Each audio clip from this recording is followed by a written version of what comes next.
Salut à tous les amis, j'espère que vous allez bien. On se retrouve aujourd'hui pour une nouvelle vidéo. Donc on va revenir sur l'interview donnée à İlkay Gündoğan à plusieurs médias catalans. Donc c'était l'occasion pour lui, suite à son recrutement, de pouvoir s'exprimer, que ce soit à Sport, Mundo Deportivo, ESPN, bref, İlkay Gündoğan a enchaîné les rencontres avec les médias ces dernières heures. On va également revenir sur la folle rumeur liant le FC Barcelone à Kylian Mbappé. Il y a également les rumeurs liant la Juventus à Franck Kessié. Bref, il y a pas mal de choses à dire aujourd'hui. Donc on y va. On va commencer par l'interview donnée par İlkay Gündoğan à la presse. Alors les déclarations que j'ai retenues, les plus importantes à mon avis.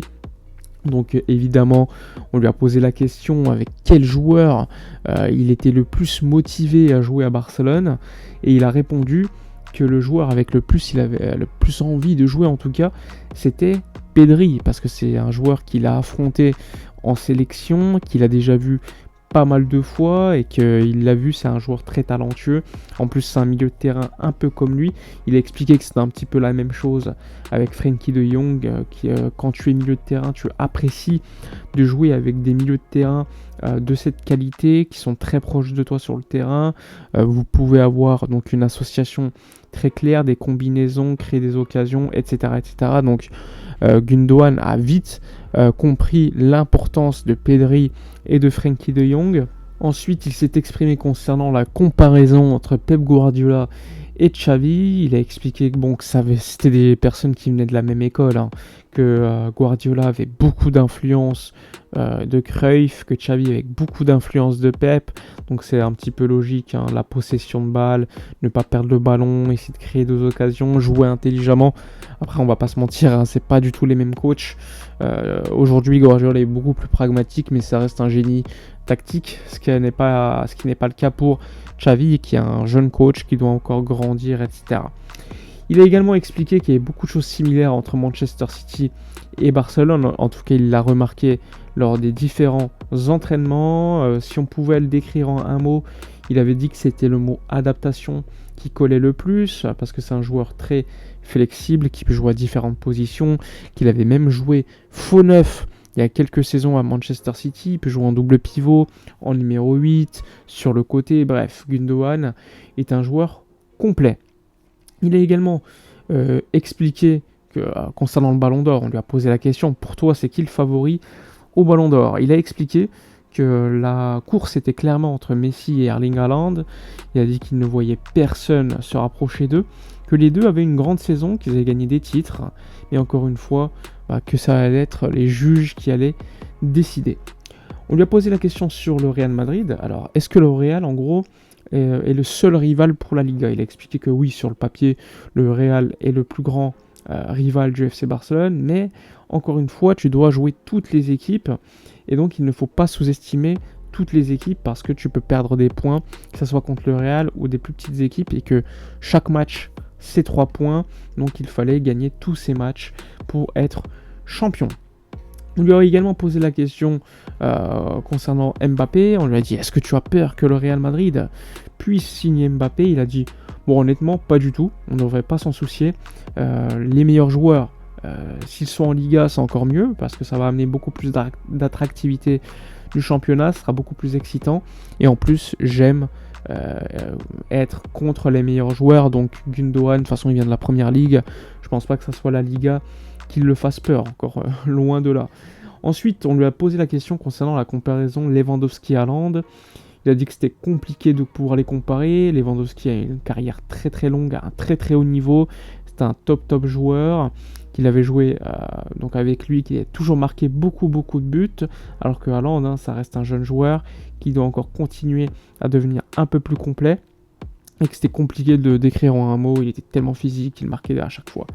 On lui a également posé la question concernant le virus que tous les joueurs ont eu. Bon, il a dit que lui, personnellement, se sentait en bonne santé, que tout le monde allait bien, et qu'encore une fois, il espérait que tout le monde soit chaud contre Arsenal, le prochain match de pré-saison, le premier match de pré-saison même, pour İlkay Gündoğan et toute l'équipe.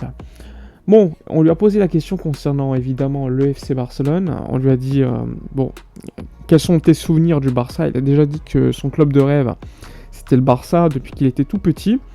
Et que ce qu'il avait marqué quand il était petit, c'était le match, la performance de Ronaldinho au Santiago Bernabéu, donc je crois que c'était en 2005, hein, novembre 2005 de tête, où même les supporters du Real l'avaient applaudi, victoire 3-0, donc il avait vraiment aimé regarder cette performance.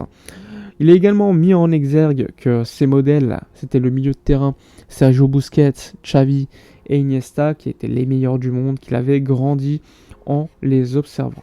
Bref, une interview très longue d'Ilkay Gundogan à différents médias. Bon, c'était pour moi les déclarations les plus importantes, mais ça a duré quand même pas mal longtemps.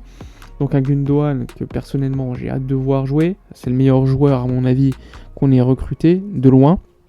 C'est le meilleur milieu de terrain de Manchester City de la saison dernière, à mon avis. Donc une excellente nouvelle pour nous. Néanmoins, le mercato, pour moi, pour l'instant, n'est pas au top niveau. Il n'y a qu'un top joueur qui a signé. Le reste, ça reste encore une fois pour compléter le banc. Ça peut être une bonne chose, mais encore une fois, la qualité de l'équipe, le 11, n'a pas autant augmenté en termes de niveau qu'on pouvait s'attendre.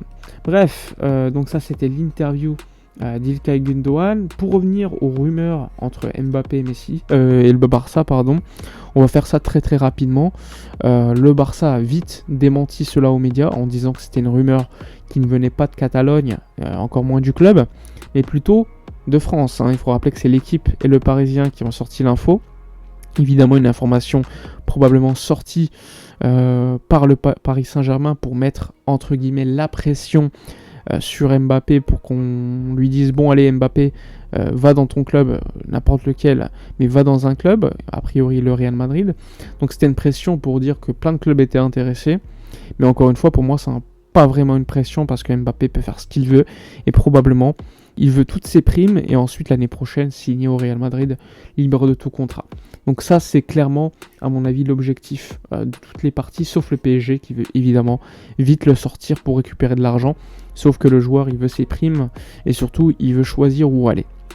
Donc le Barça dans cette affaire n'a rien à voir, donc on va vite mettre le côté Mbappé de côté.